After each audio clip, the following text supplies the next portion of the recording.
Well, have you finished your Christmas shopping yet? Has everything been bought, wrapped, ready? If you're anything like me, you often find yourself on Christmas Eve getting ready and wrapping up those last few presents. Christmas is forgiving. God so loved the world that he gave his one and only Son. It's great to receive, but Jesus says it's more blessed to give than to receive. It's more like God because God gives. And really, although God receives praise and thanks from us, and that gladdens his heart, really, what can we, his creatures, add to God, the infinite, inexhaustible God? And yet, it's not just in giving thanks to God, but in giving to others that the Lord takes delight in his people.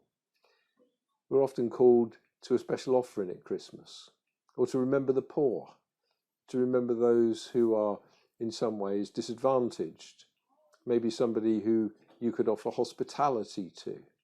Maybe it is the people that we see on the streets that you perhaps sometimes just pass by.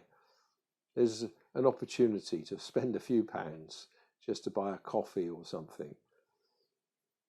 C.S. Lewis was once given to somebody who was begging on the street, and the person was with him afterwards said, "Aren't you afraid that that person might spend it on alcohol?" And C.S. Lewis responded by saying, "Well, if he doesn't, I would have." So we don't all use our money responsibly, but when we give, and particularly when we give to the poor, let's remember that we're giving unto Christ. We can't outgive God, but let's have a go this Christmas of not just receiving, but giving. Let's celebrate. Let's consider the poor. Blessed is he who thinks about the poor, considers the poor. And we need to contemplate what we're doing, not just acting on impulse to immediate needs, but making plans that our spending and our giving will reflect a tithe to the Lord, but also something to the poor, maybe through Tear Fund or some other charity that you can give to. Let's be a generous people. Let's be those who become more godly. God so loved the world that he gave.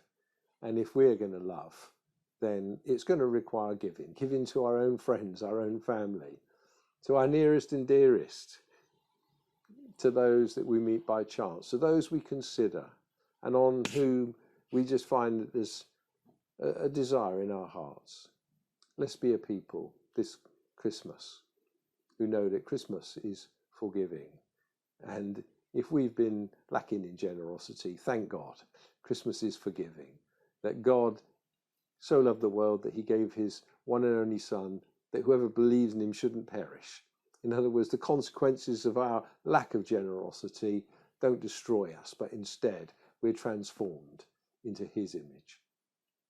God bless you as you get ready for Christmas this year.